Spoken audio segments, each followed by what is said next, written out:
Do you hear me? Yeah. Good evening, everyone. Ladies and gentlemen, get ready to be inspired tonight. It's my pleasure to introduce our incredible keynote speaker today, Dr. Forrest. Welcome to ABS. Welcome to Rabat. We're very delighted to have you with us. Now, Dr. Forrest has a lot of accomplishments, so I had to write them down. So bear with me, I'm going to refer to my notes. Yes, so born Australian, Dr. Forrest pursued his studies at the University of Western Australia, earning a degree in economics and politics. Starting out in banking and brokerage in the 80s, he soon made his mark in the mining industry, notably with Anaconda Nickel and the Marine projects. In 2003, he founded Fortescue Metals Group, transforming into a global mining powerhouse. But Dr. Forrest didn't stop there. He's also the force behind the Mindero Foundation, which supports amazing initiatives in education, medical research, and environmental protection. A passionate advocate for renewable energy, Dr. Forrest is leading the charge to make Fortescue a world leader in green hydrogen production. And if that wasn't enough, his partnership with OCP aims to innovate sustainable technologies in agriculture. So get ready for an exciting and inspiring journey. Please give a warm welcome to Dr. Forrest. Dr. Forrest, the floor is yours.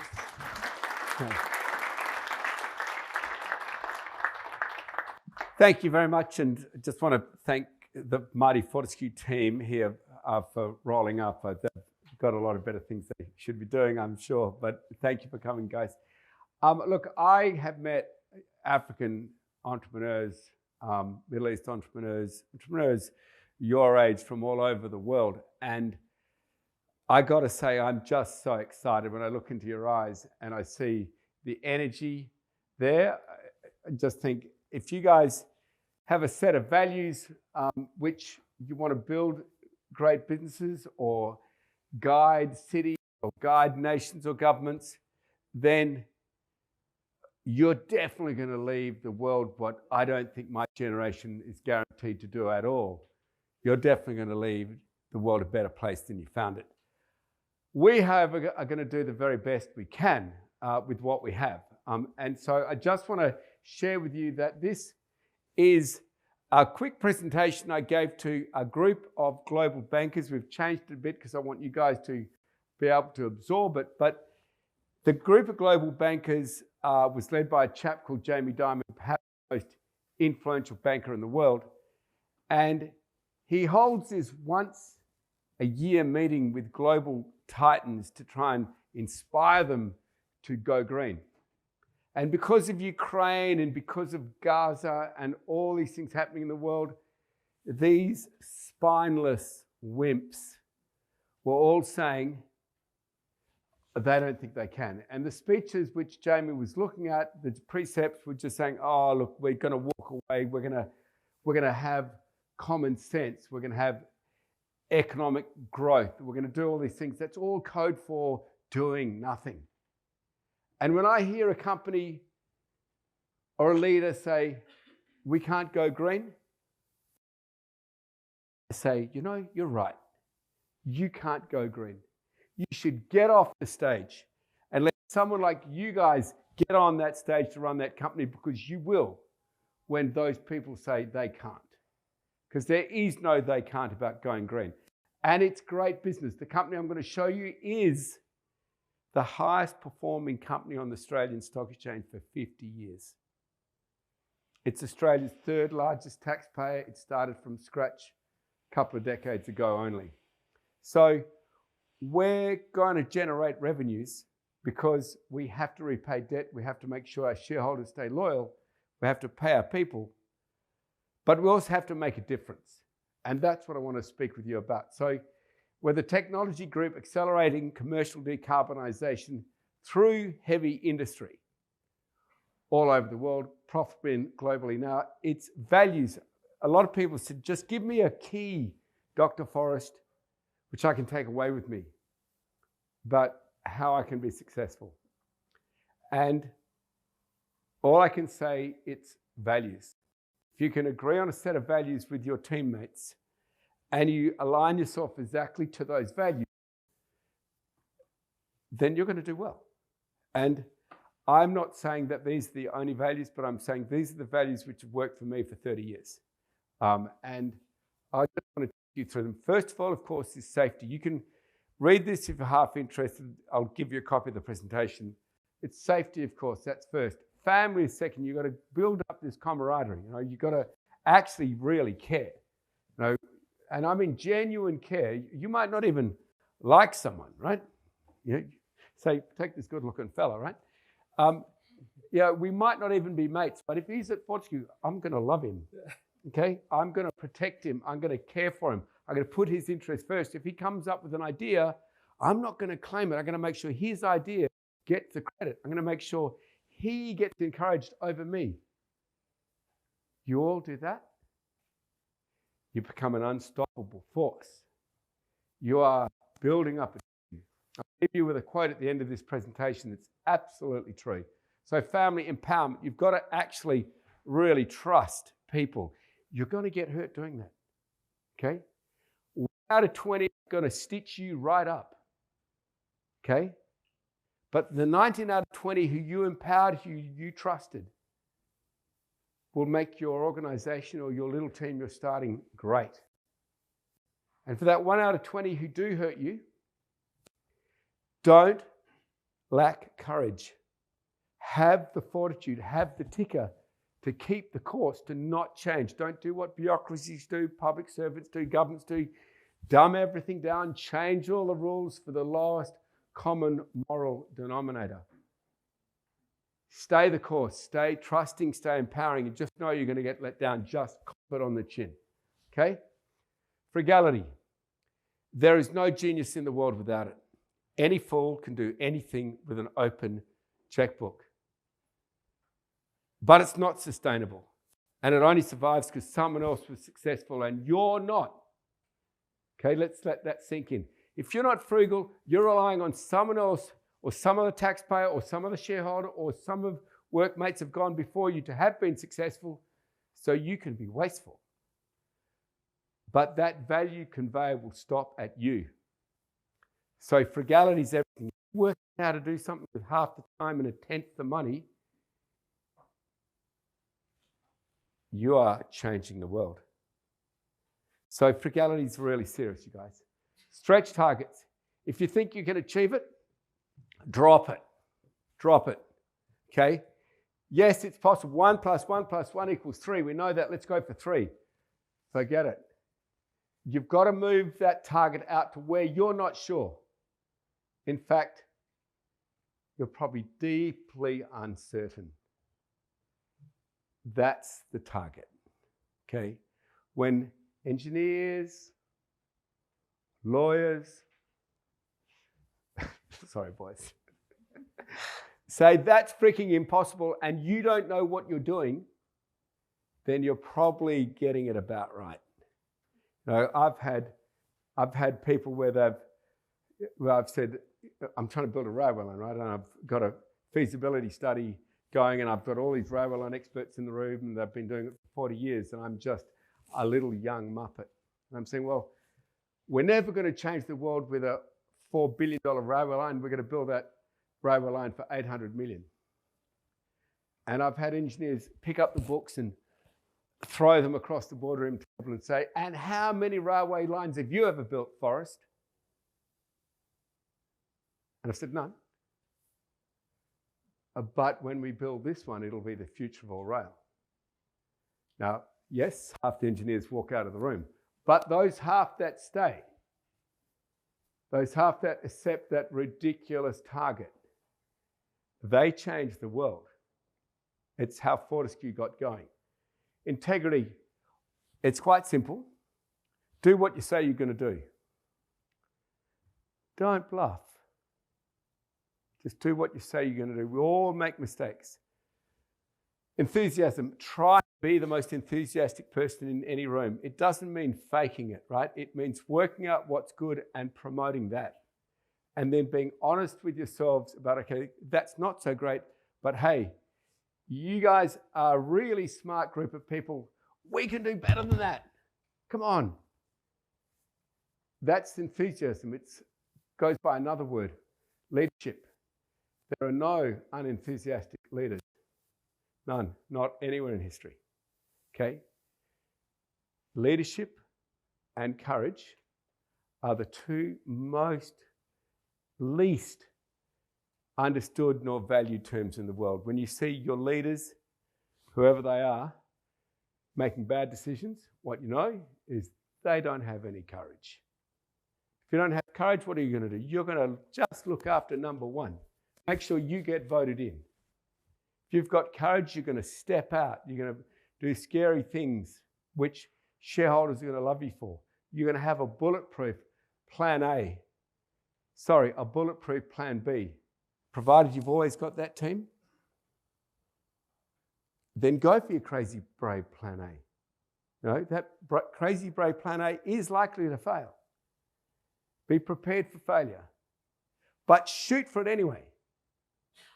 But that bulletproof plan B means that you or your organization, when your plan A does fail, and good plan As most often do, your organization's going to be okay.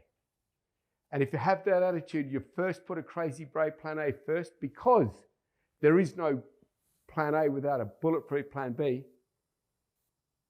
Then when that plan A does come through, about 1 out of 10 I find, you do change your team, you do change your company, you do change your nation. Generating ideas, well, you all know that just throw them on the table. There's no such thing as a bad idea. You ask Hutch, he's the chief executive of my organization. Andrew's the captain of the stupid ideas department. Okay, it's true. So there's just come up with ideas. Honestly, the dumber the better. If it's at first thought a good idea, I forget who said this, but it's a great quote. If at first it's thought of as a good idea, it's probably not a great idea. Okay? Be prepared to come up with dumb ideas. Humility. You know, a friend of mine said, you're the first billionaire I've met. And I nearly said, well, all the others, using a swear word, ends with S, starts with W, but I said, and they probably didn't have great values. But I've got to tell you, no matter how successful you become, president of your country, chief executive of your company, whatever it is, major shareholder, you lose your humility, you are an accident waiting to happen.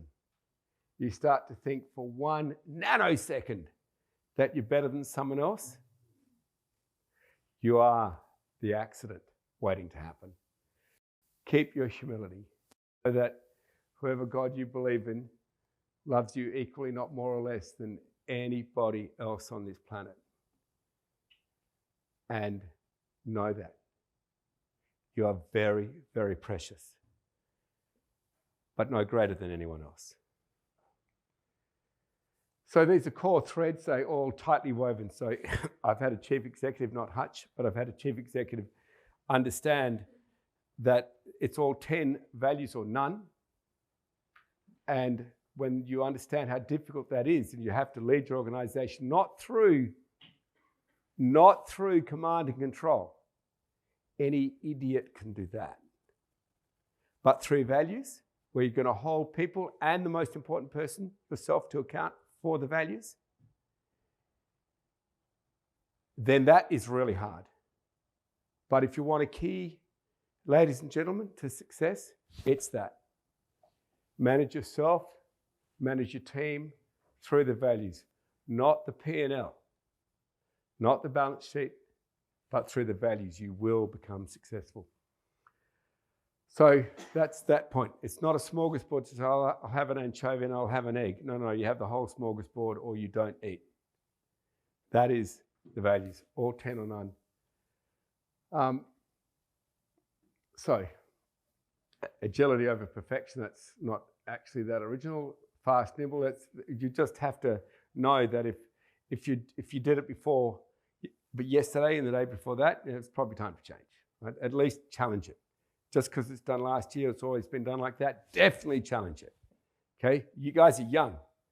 Challenge the status quo. Set what you think is the greatest dimension for your society and don't accept anything less than that. Just go for it. So in our case, we decided to lock Fortescue into a green future. We wanted to be the first industrial company. We wish we weren't. We wish like we're the 3,400th. But if no one's going, we're going to be the first to go fully green. And we had to do it through invention. We announced this flight path with the United Nations to zero pollution, and we create those solutions through how? Those values. Honestly, everything here swings off those values. So by 2030, so we're not talking 2040, 2050, we're not talking net. We're talking switching off the fossil fuel. It doesn't make me popular at these big conferences I go to because the one answer which the fossil fuel sector hasn't got is what happens when people stop using fossil fuel. And that's my message to you, your nations, your cities, your companies, yourselves. Learn how to stop using fossil fuel, you'll switch it off. This is what we're doing.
How long have I got, honey?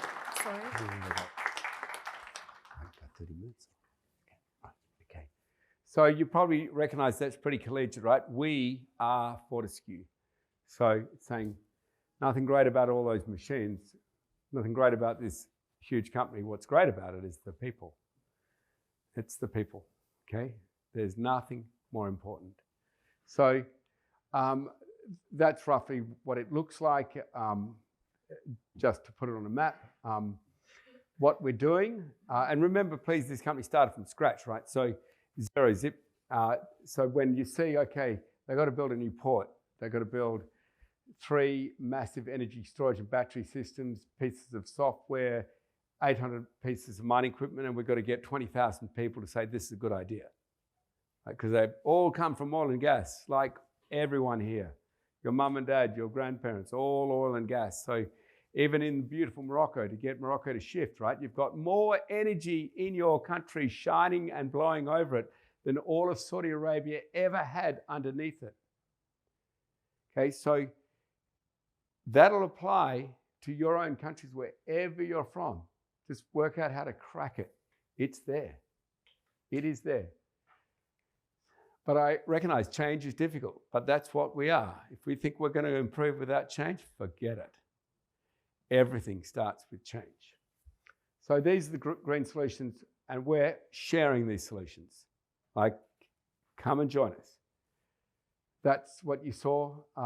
That 3 megawatt battery or fast charger, this thing charges in 30 minutes. If anyone's got a Tesla, you'll know that's very quick. We charge our racing cars in less than 30 seconds. So nothing like Tesla could imagine. This is high performance, which will be heavily commercialized.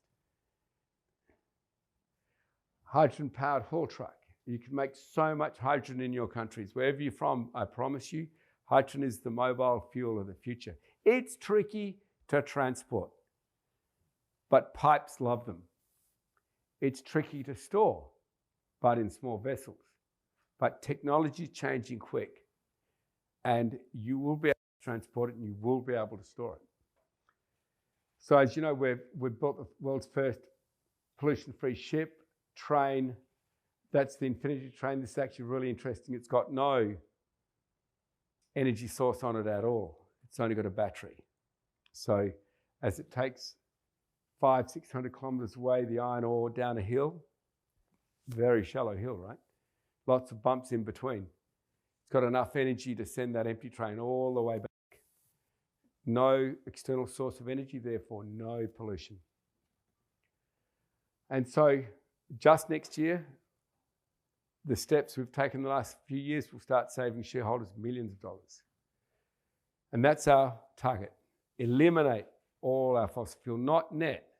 But, you know, if there's any ecologists here, environmentalists, you'll know that net is a con. Okay, when you hear net zero, 2050, just know it's a con. It was shoved onto the world by the fossil fuel sector in a Forstian bargain a long time ago in Brazil to get the oil and gas industry to sign up to anything. What is net? So this is just a decarb roadmap. I won't go through it now, guys, because you guys can look at this if you want to, but it just shows how we're doing it. It's all open.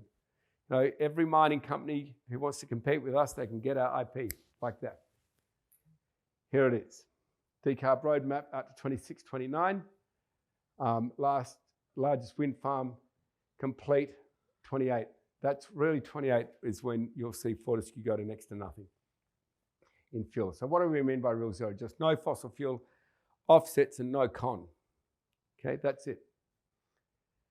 Green energy will be completely self-reliant. Every joule will generate ourselves, but managing energy is difficult. So any of you are training into going into a large company or a city or nation or politics or whatever, just know that managing energy systems is really complex, even if you've got a moronic 24-hour system burning fossil fuel.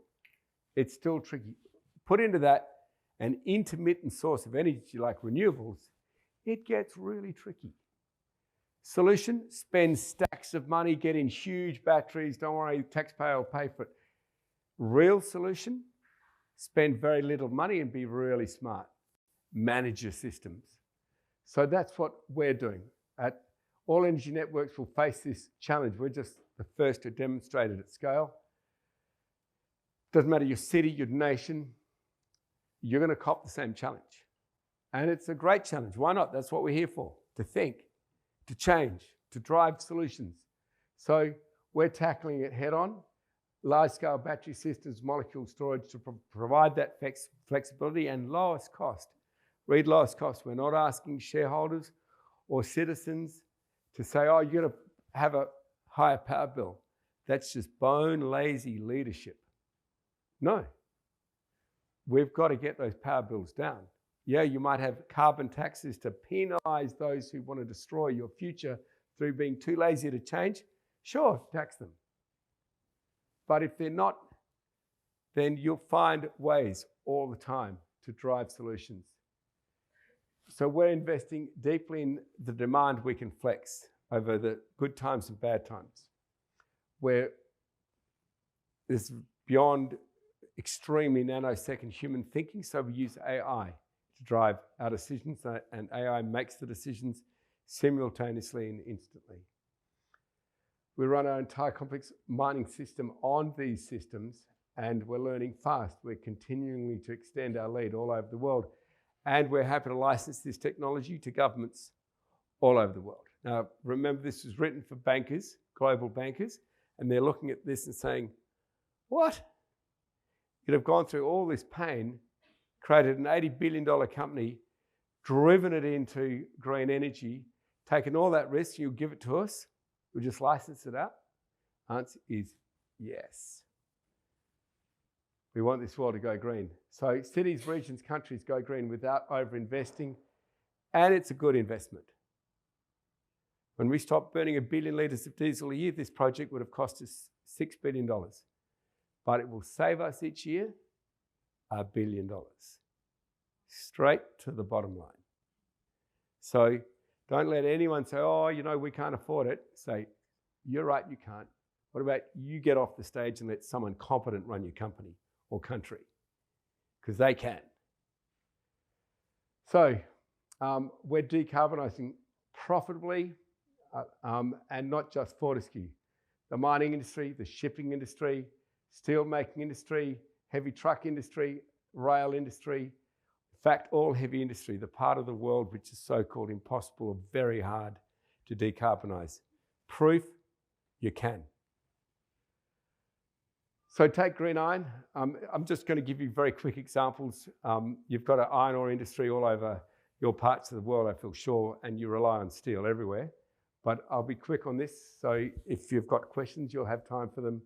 This is what Australia exports, 900 million tonnes.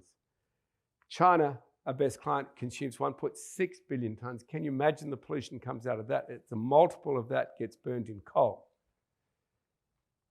And steel production is 8%, a great big chunk of what's destroying your future. Jointly develop a full integrated Australia-China supply chain, provide China with 100 million tonnes of green iron. So all those cities, anyone been to China? Okay, very polluted India. Then if you've been to these cities which are very hard to live in and you find yourself having difficulty to breathe, you can thank the steel industries which built the cities. You can generally thank them because you're in those cities, but they're still belching out carbon and they're choking its inhabitants. Those cities will be the first to use this green iron because they don't have to make iron ore anymore. They don't have to use iron ore to burn with coal, to make huge amounts of pollution to get to green iron. We'll do that for them with hydrogen. So we bring together sustainable mining, large-scale power and hydrogen, and take our 200 million tonnes of iron ore, use it for green equipment, processing facilities, all powered by solar and wind, and have this Chinese equipment manufacturer, so sourced in China, made in Australia, sold to the world. Whichever country you're from, let's just say Morocco, sourced from wherever you want, Europe or China, made in Morocco, sold to the world. Our pitch here in Morocco is made in Morocco for Morocco. This country is really leaning forward on hydrogen, and you should. This is 8 million tonnes of iron in one agreement. It's got massive demand. Just walking you through it, we utilise green hydrogen, we develop a partnership with Chinese steel makers, we create this very high-grade product compatible to Chinese steel mills. And of course, logistics we already have, the port, the shipping. We're jointly developing green shipping vessels. You said, are you You saw we're going to send the shipping industry green. We're not kidding. We're pushing that industry really hard, as well as fertilizer. Now, let's talk about fertilizer. Fertilizer is fundamental to all of Africa and the world. In Africa, we're joining forces with Morocco's OCP. We signed a joint venture. It's all public. Look it up. To achieve OCP's very rapid and profitable decarbonisation. So itself, it can produce green fertilizer, first time ever. So we'll together transform Morocco into a leading green molecule and green electron provider with the aim to supply Europe and other international markets. And I know this is tremendously ambitious, but when, as I've said, you're sitting on more energy than Saudi Arabia, who supplies the world? We can supply Europe. So this is just the products: bunker fuel, electrons to Europe, France, Italy, Germany, UK. We didn't have UK there for a reason, team, but we do now. Energy storage and green critical minerals. And simply what it looks like: a public-private partnership, OCP and Fortescue Energy, leadership team sitting here, and the Morocco cable project to France and then to these other countries. The cable ship, we're buying a half interest in the world's largest cable laying ship, which is reasonably important, and cable manufacturing. So you can see we're pivoting. We're not fat, dumb, and happy on iron ore. We're pivoting hard into the industries the world needs. And so I just wanted to share that with you. There will be first mover advantage. You see so many companies. You'll probably hear your most boring chairmen and chief executives when you join these companies saying, we want to be a really quick second mover. Let's go second. Let's watch someone else go first, and then we'll learn from their mistakes. That's code for we'll steal their people. Okay? So another clue, protect your people. Make sure they're incentivized to stay with you. Make sure if they want to leave, it's going to be difficult because you're taking the risk on those people. So if we can do it, so can others, and we set our targets and ask our workforce how. If you don't have the answers, particularly if you're in leadership sitting in this room, that's good. Ask your workforce, ask the people around you, ask your friends. Look it up and bloody Google, but don't just say, okay, I don't have the answers. Search for them. You'll find them. I promise you, you'll find them. And so what I'm saying to you, there's no excuse not to go green. And of course, mining, always considered the laggard, the old geriatrics, people who'd never change. They'll be the last industry to go green. Actually, I reckon we'll be the first. It's just not if, but when. So for the sake of our planet, take your country, for the sake of your country, get off fossil fuels. Let your nation's economy boom. I just put this in because I can tell when I fly into countries, I can smell oil and gas. It's called the smell of poverty. I can drive past it and watch it. Got to tell you, there's not many Saudi Arabias in the world, mate.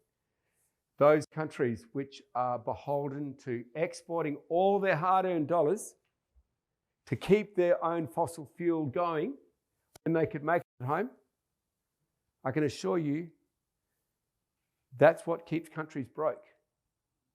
Kenya imports $500 million worth of fossil fuel fertilizer. They could make it all at home. Morocco imports 95% of its fossil fuel. Of all its energy, imports it. Okay, imports it. Imagine if you didn't have to do that. How many thousands of schools, hospitals, how great could we make this university? We could make this university world leading. How much infrastructure could we use if we didn't send all our hard-earned revenues overseas for energy? So I know what I'm saying is a little offensive to people in the fossil fuel sector, but I'm just saying I travel the world all the time and I can smell it. It's called poverty, unless you're the one selling it. You happen to be born lucky, not smart, not hardworking, lucky. Western Australia, lucky. Other countries which happen to have massive oil and gas under their feet. Genetic lottery. No such thing as I come from a great family. Oh, haven't you heard of my family? I mean, no, why should we? We're just looking at you, mate. You're part of that family, that country for a genetic lottery. You had nothing to do with it. You control your destiny, students. That's no genetic lottery. That's your determination. That's your values. That's what you can do. Now, we're missing a quote, team. Claire, could you read it up? Okay, so I just want to leave you with this. So we kind of wrote this in the car on the way here. Finally, remember, this is not my quote. It's from a famous philosopher. Never doubt that a small group of thoughtful, committed citizens never doubt that a group of thoughtful, committed citizens can change the world. Indeed, it's the only force that ever has. Be part of that. Make it happen yourselves. Thank you very much.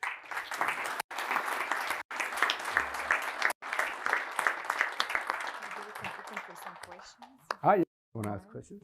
Yeah. Well, thank you very much, Dr. Forrest, for this inspiring conference. Did it surprise you? Well, this is the first time I see it. So was it a bit more spiky than you thought it would be? No. So maybe we can open some questions before closing up the conference. Is there any question from? Yeah. And come on, ladies. Come on, don't let me down.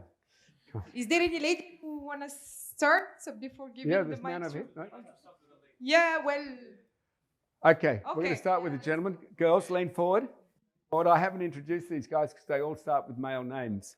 Sure. Okay? I want you to know. I hammer Hutch. I said, Hutch. Stand up, Hutch. Employ anyone who looks like you, you're in trouble, right? I don't look like him. Yes. So go for diversity. It's not because you're being a nice person. It's because you want your business to boom. I want you to know that our top performing company has a majority of women on its board. Okay. Question, sir. So thank you, Dr. Forrest, for being with us today. We've been so excited for this moment, and it didn't disappoint, actually. Yeah, cool. So my question is regarding the green hydrogen as type of energy. So you said this is the fuel of the future, and I would like to see your opinion regarding the competitive advantage of green hydrogen in terms of pricing and quality. If you got any insights regarding this, and also I'm not sure if you heard about the latest Moroccan strategy about green hydrogen. It was published in March. And we've been listening to public policies and the agents from the public sector. It would be also interesting to hear from a private investor. What is your insight regarding this Moroccan ambitious plan, if you get the chance to know about it already? And thank you so much. You mean the Morocco offer? Yes, exactly, the Moroccan green hydrogen offer. Yes. So look, we're pursuing that. We think it's great. The legislation around that still needs to be detailed out so we know what we're pursuing. While we waited, we did this massive joint venture with OCP because they think like us and they're rolling. But look, I think it's good. You know, we want as much competition as possible. You know, let's just take, say, French investors. French have got like 360,000 employees here and lots of businesses, and they're all going to become uncompetitive because you've got a thing called CBAM, which is a tax of anything which is made outside of Europe, which doesn't take into account its carbon pollution.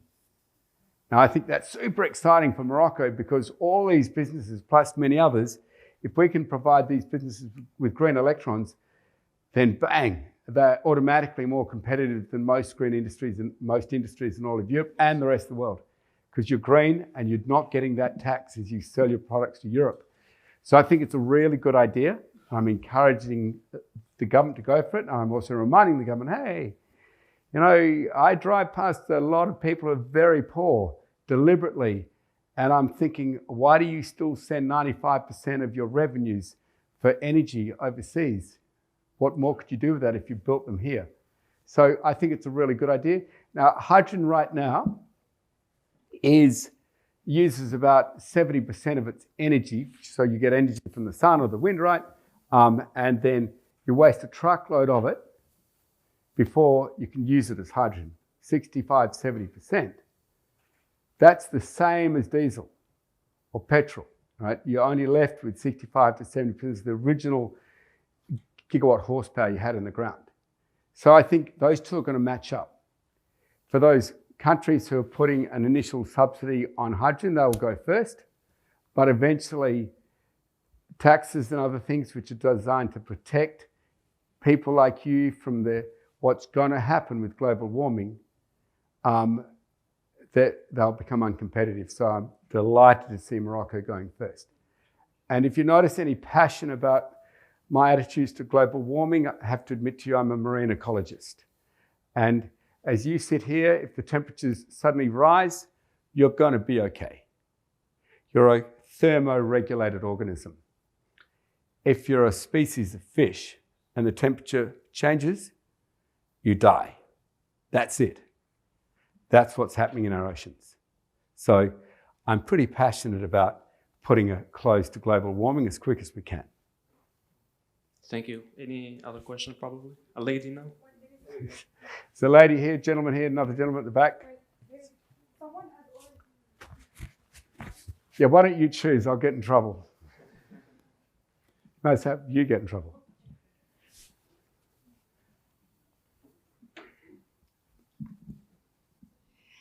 Thank you, Mr. Forrest, for your inspiring presentation. So actually my question is, when you start this green hydrogen journey, so it comes from the idea, first of all, so do you think, or did you before integrate the same stakeholders to contribute in this value chain, or you contact new stakeholders that you didn't used to work with, or through your value system, you try to convince the same stakeholders that you have in your ecosystem to work with? Thank you. So I'd have to say yes to all the above. These are two really great, scary questions. Thank you. So yeah, first of all, we tried to get our stakeholders, our shareholders, our providers, our original equipment manufacturers, Caterpillar and the big shipbuilders, etc., to come with us.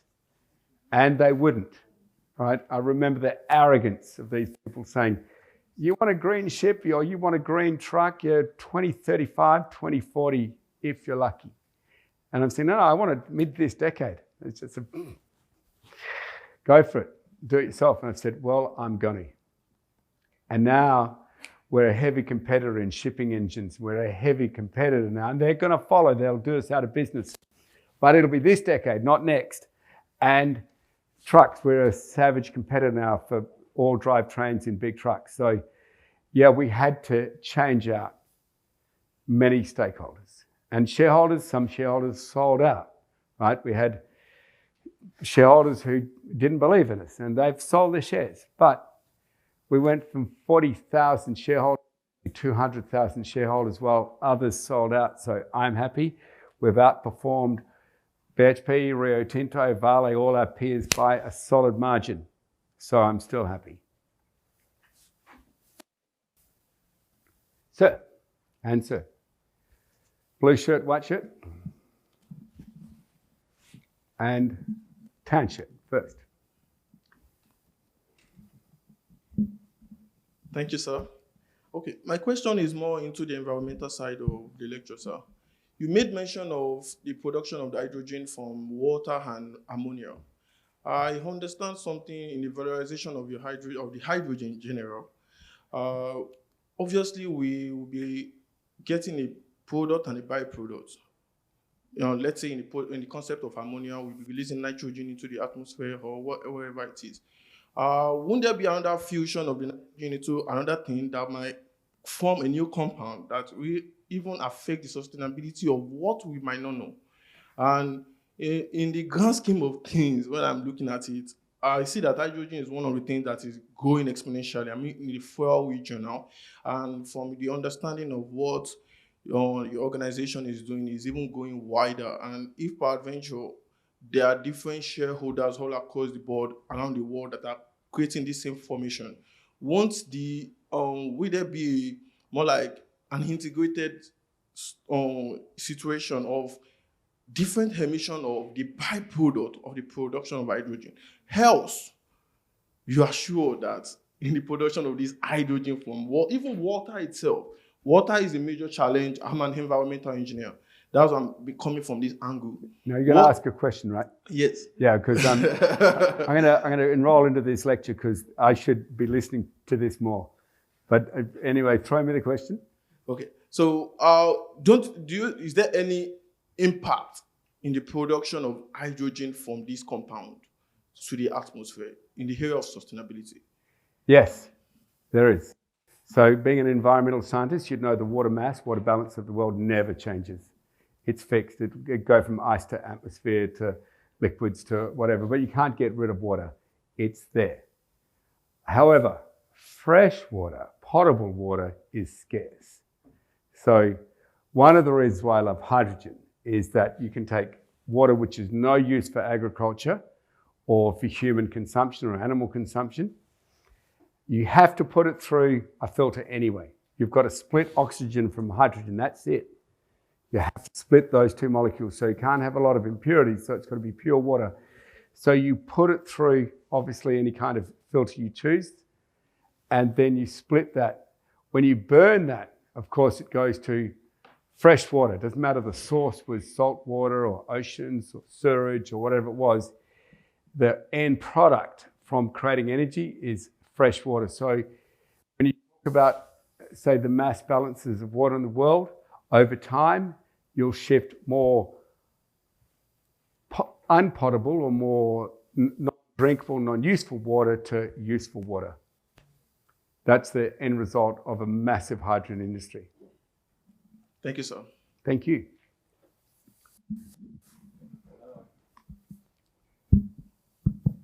So thank you for this presentation. I have two quick questions. The first one is that you have a very high ambition. And my question is, how do you finance that? And the second question will be, if I get it right, you said you need to have an ambitious plan A and a bulletproof plan B. What is yours? Okay, thank you. I mean, if I was a little younger, I'd enroll in this university or drink whatever water you're drinking because it's clearly working. So how do we finance it? Well, you start with what the world needs always. So when we started Fortescue, we started with an assumption that McKinsey and Co. and the others were wrong, that China would come out of its shell, that China would actually grow, be like India, you know, which had all these false starts, you know, always look good, then fail, always look good, then fail. And going to China, I thought, no, this time it's different. It's 20 years ago, 23 years ago, and I just felt this anger inside the community that they didn't have the same lifestyle which you have, this burning energy to change. And that would lead to immense consumption of raw materials if they were successful. And they eventually got leadership, which allowed change. So, and the rest is history. Fortescue met that challenge through the biggest material in the world by weight, and that's iron ore. Now, so that's where we came from. How are we going to finance that? Through identifying first what the world needs. So always go, not where to make money. Okay, I mean, you can. Fine, it probably works sometimes. Where we start those, what does the world need most? Okay, and starting from there, you work back to where you are now, right? So you start at where you want to end, always. And then you work back through developing a strategy. You won't have all the steps. That's okay. But you develop all the steps to back where you're sitting with your computer now. And now you've at least got a flight path. Not sure if you can keep flying, but you've got a way to do it. You bring investors in at that stage. And when you've filled in all the steps, you'll have a much more valuable investment. Then you can bring in other investors.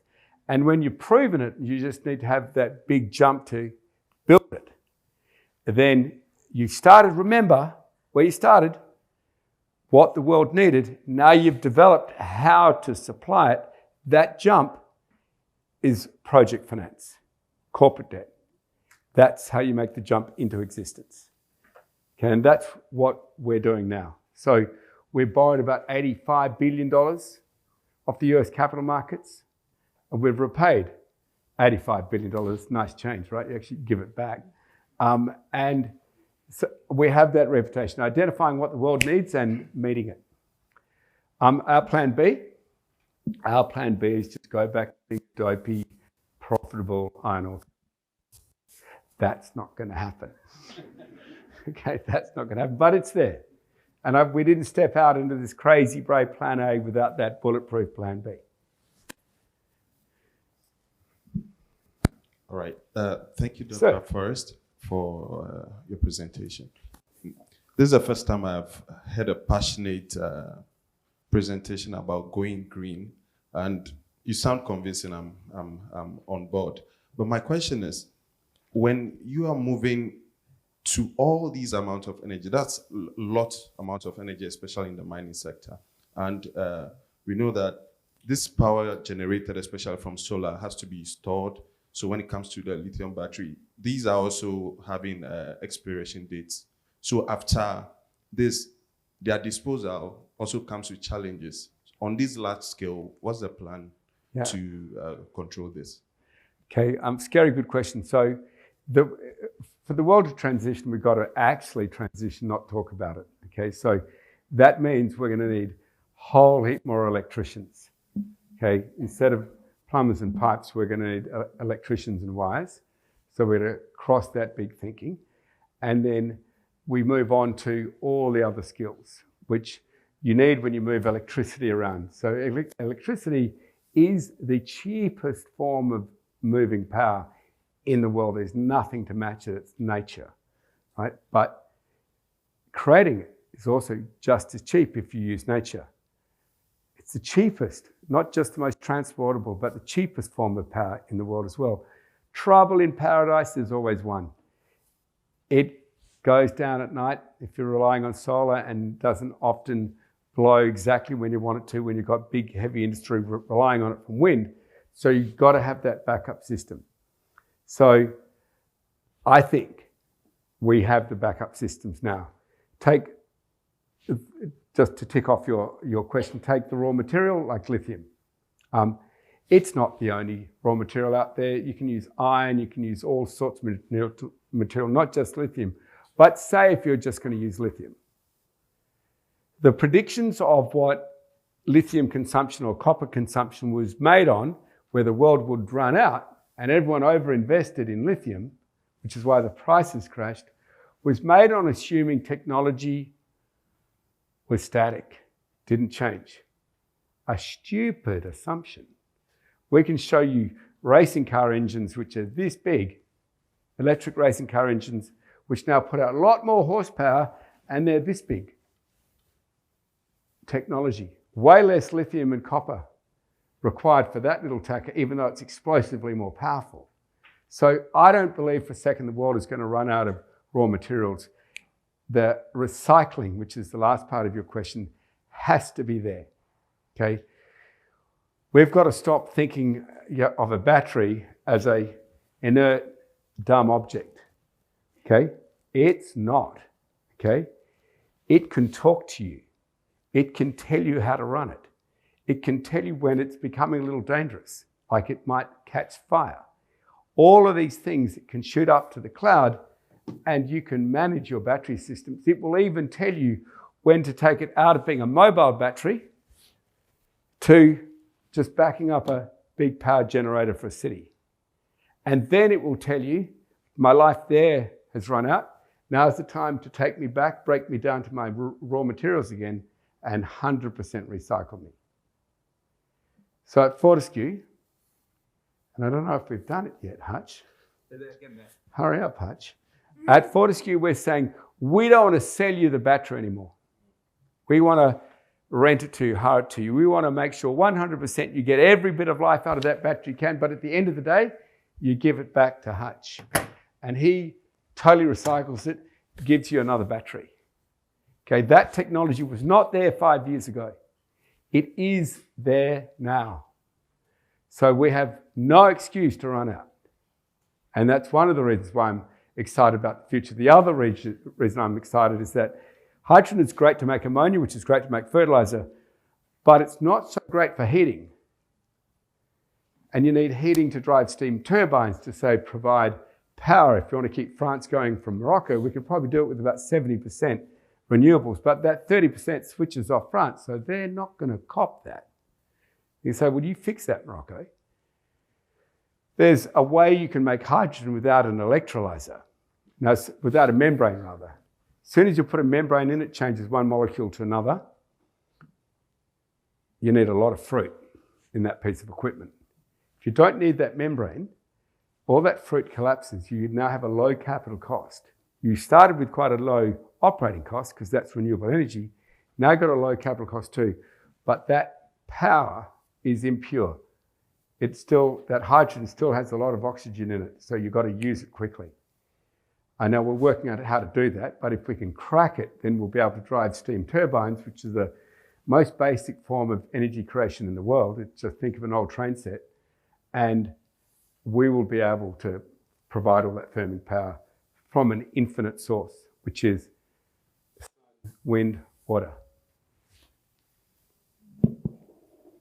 Also, Over to you, and then Madam, over to you. I was expecting an oi after that. Oi! Thank you, mate. There's a question that keeps coming in my mind whenever I think or hear about this topic. The thing is, many countries' economies, especially the ones that are still developing, rely on fossil fuel energy. And with this switch, there is no doubt that some industries will cease to exist, companies will shut down, and many people will lose their jobs. Aside from that, this switch itself, it's quite costly and expensive, and not all can afford it. So are there any insights or strategies to implement regarding this matter? Yeah, I can tell you who's going to lose their jobs, right? People like Hutch, right? Not Hutch himself, right? Because he switched, but all the people Hutch's age, which are, look, you want energy, it's oil and gas, right? Wrong. Have you thought of anything else? Have you thought of another way my country could make its energy? Or did you just do what you've always done? Or did you say, oh, I'm Mr. Practical, I got to deliver for my voters, so I'm just sticking to oil and gas? Hold on, keep your country broke. What about if you thought differently? What about if you looked for new technologies? What about if you were prepared to lead and you created all your own energy? You didn't stiff your country just as it's developing with the smell of poverty, which is what happens when you buy all your energy from overseas and send all your valuable revenues overseas. Gone, right?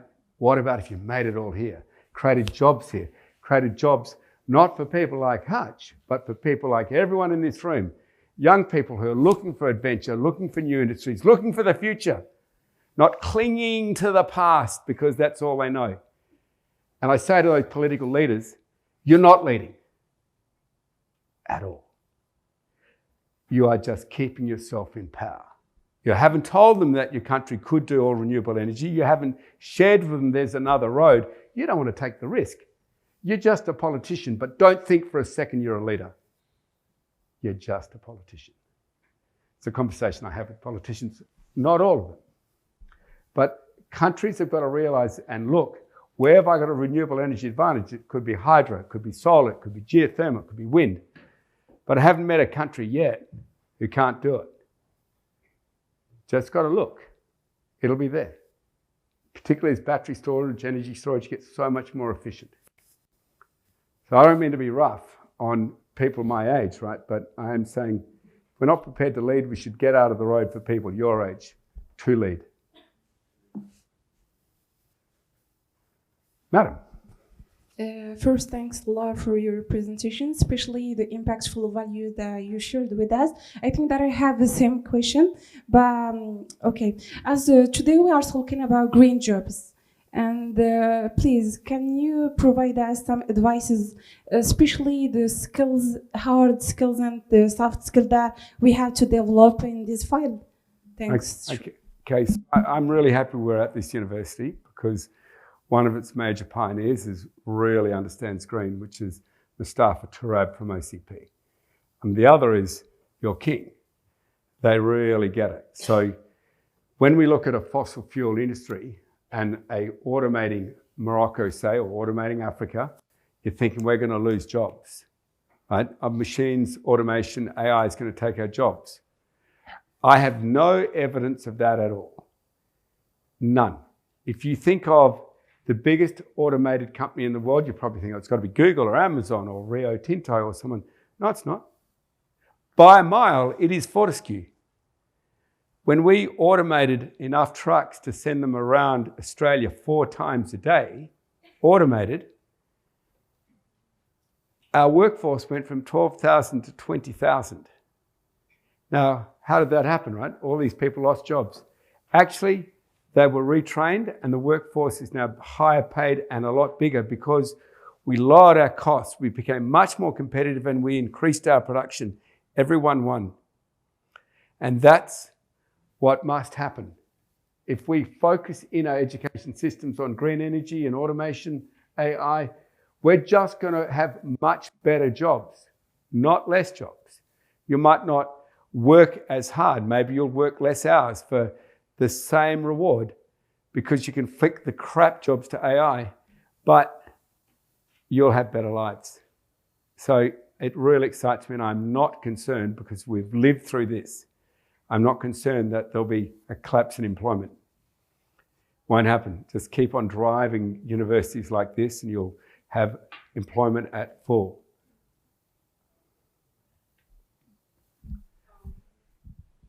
Madam. Sorry. First of all, I would like to thank you for this, for the valuable information you shared with us today. Now, given your excitement for the future, and considering the presence, the Morocco's current presence and evolving presence in the sustainability field, how does your company envision contributing to local capacity building and knowledge transfer to foster sustainable practices within the country mining industry? And how does it envision its role in shaping the long-term trajectory of the country's mining sector while remaining committed to those sustainable projects and aspects? Sorry. I just want to check my English. Did you use the word lock up? Lock up? Yeah, no. Okay. Because we don't want to do that. What we want to do is the opposite. We want to grow economies through bringing in technologies and developing technologies here and giving them to our industry. So in terms of sustainability, look, you've got a mining sector here, which we want to demonstrate, and OCP is by far away the biggest and the best, and it's leading by example to go fully green 2030.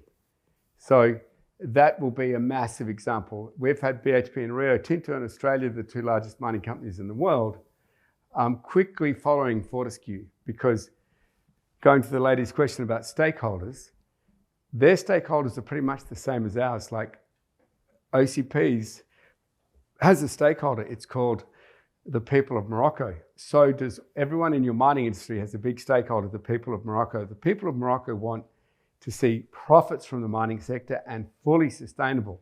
When OCP does that, then the excuses are torn away from everyone else saying they can't. Just get someone your age to go run it. Then they can. Because OCP would have proven it like we're proving it in Australia and around the world. If you say you can or you can't, you're probably right. But if you say you can't, you should leave. Sir. Yeah. And then madam with the red top, white shirt.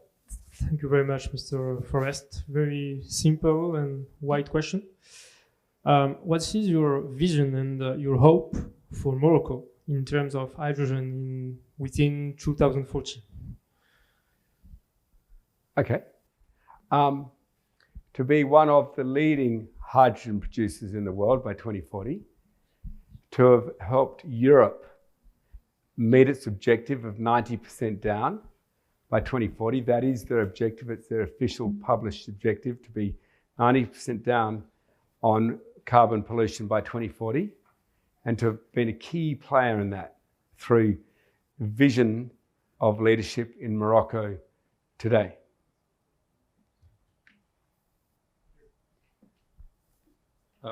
Thank you. First a comment basically on, yes, you can lead a company like Fortescue in this sort of entrepreneurial spirit, but you cannot do it for now? Yeah, that's better. Okay. Speak up, sir. Yeah. Just hold it to your mouth. Yeah. We all want to hear. Yeah. So I'm saying you can run a company this way. I mean, there is concept of risk and so on. But a country is a different thing. I mean, if you run a company like this and it goes bankrupt, okay, you lose money, people. But if you run a country like this, I'm talking about the power sector, and the power sector is going bankrupt, then you lose the country. You have social stability and so on. So it's a different thing. There is a concept of risk aversion. And yes, I mean, you can work with the government to improve the risk aversion, basically, with plan B, for when things go wrong.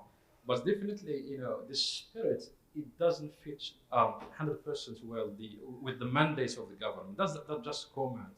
I mean, the second thing is about OCP. So what is the 1, 2, 3 that you have, which is pushing OCP to go with you, instead of, someone like Taka with NL or with an electrolyzer company or NL, whatever. So what is the 1, 2, 3 that you have and the others don't have?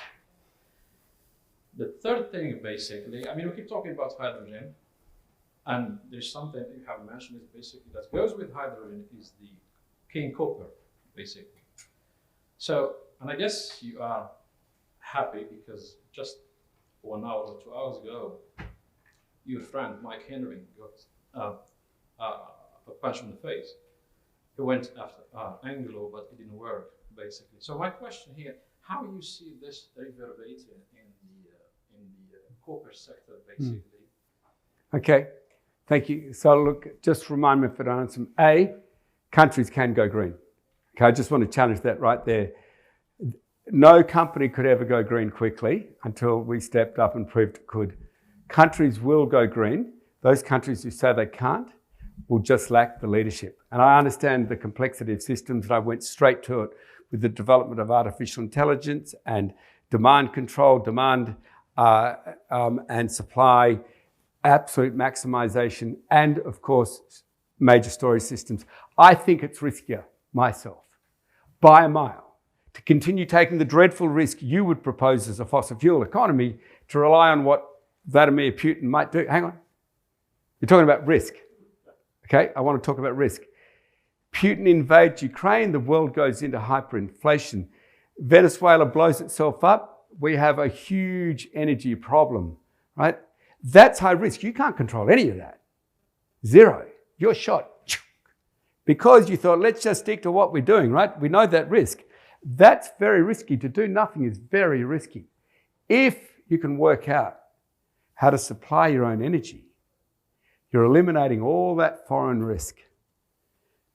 And I understand, yes, countries are big, but the complexity of systems is no less than what we have. They're just bigger. Artificial intelligence does not see any boundaries, little or huge, apply the same systems. So I just say, when we talk about risk, you introduce risk, so I have to talk about it. I think it's very risky to rely on the action of others for the livelihood of your people. Because energy costs go up and you have 95% fossil fuel, your standard of living goes straight down. Your ability to cost everything out of your own pocket goes down. So that's the first one. The second, what was the second question? I got the third one about copper. Yeah, what are the one? Oh, the 1, 2, 3s. Well, you said, why didn't they choose an electrolyzer company? They did. We are a large electrolyzer company. Why didn't they choose a company with a huge balance sheet? They did. The other key thing is that we are a highly technical company and with a yearning thirst for change. And technology is at the heart of why this university exists, why OCP will be one of the greatest performing mining companies in the world, all because of the embrace of technology. So we were chosen because we have thoroughly embraced new technology. And I've just given you a couple of examples of the world-changing technologies which we're bringing. And I think you said that BHP punch in the face, a very colourful thing for Anglo saying no to a takeover offer. Got to tell you, that happens all the time in the world. That's not uncommon. It's called negotiating. Okay, so that's colourful language, but it was just negotiating. And I don't care if Anglo owns the copper mines or BHP does, it doesn't matter to the world supply. And it's not going to matter to us. Okay, we have huge copper deposits in Latin America, and we're leaving them for now in the ground because we don't see any huge uptick in demand, because the other side of our business is technology. And we're seeing these massive engines which make huge consumption demands of copper collapsing in size. So the forecasts for copper are all going to change when they see how efficient electric engines are becoming, and the whole drive, the whole hysteria, we're going to run out of copper, we've got to mine the oceans, we've got to not worry about environmental standards, just dig up the oceans. Hysteria all comes from projections which are based on yesterday's technology. So I see the world electrifying, but with much better tech than has been assumed. And I think the world will keep up. You'll have the normal spikes and highs and lows of commodity prices, but as you've seen in lithium, when the lithium price goes up, everyone overinvests. Now it's on the floor. And you'll see the same thing with copper and other commodities, because that's what us miners do. We're pretty dumb. If the price is high, we invest. If the price is low, we stop. Oh, good, the price is high. Let's all invest. Oh, well, we're now in production, the price is low. It's only happened for 100 years. Right? This is what the mining industry does. We're trying to change it, but I've seen us make some pretty stupid decisions too. Ma'am. Thank you first for the presentation. My question actually go back to the copper, but generally in terms of mineral, new technology comes with minerals still. So are we not shifting? If everyone switched to new technology, are we somehow switching from the oil and gas thing to the minerals things if everyone switched the same kind of technologies? Well, yeah, I think that's more this fine, thoughtful gentleman's question as well. I mean, will we all get stuck on copper? BHP seems to be paying a very big price for Anglo American. We think it's for their copper and iron ore. We just don't happen to agree. We think the world's awash with copper and iron ore. But look, it takes all types to make a world. So we're seeing also great technical change. We're probably not going to back lithium hard. There's other elements we're seeing in great supply, like iron, like niobium, like other minerals, which just aren't ever going to run out. I get asked often, why are you choosing commodities which are so abundant? They're so massive. Why don't you go for more technical minerals, which might be harder, like platinum? Well, the reason for that is that we're going to replace the fossil fuel sector. Simple truth, if you don't, your planet is not going to exist as the way you know it. Global warming is going like that, okay? The IPCC says it's going like this. There's one reason why they say that.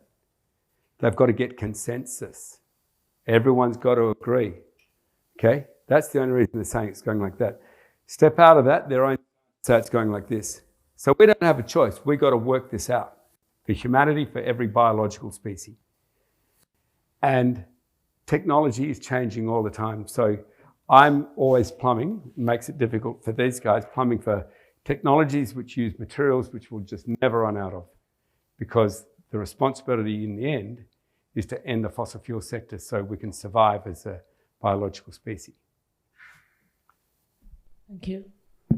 Dr. Forrest, can I follow up with a question, please? Yes, sir. I would like to circle back to one of the previous questions that were asked.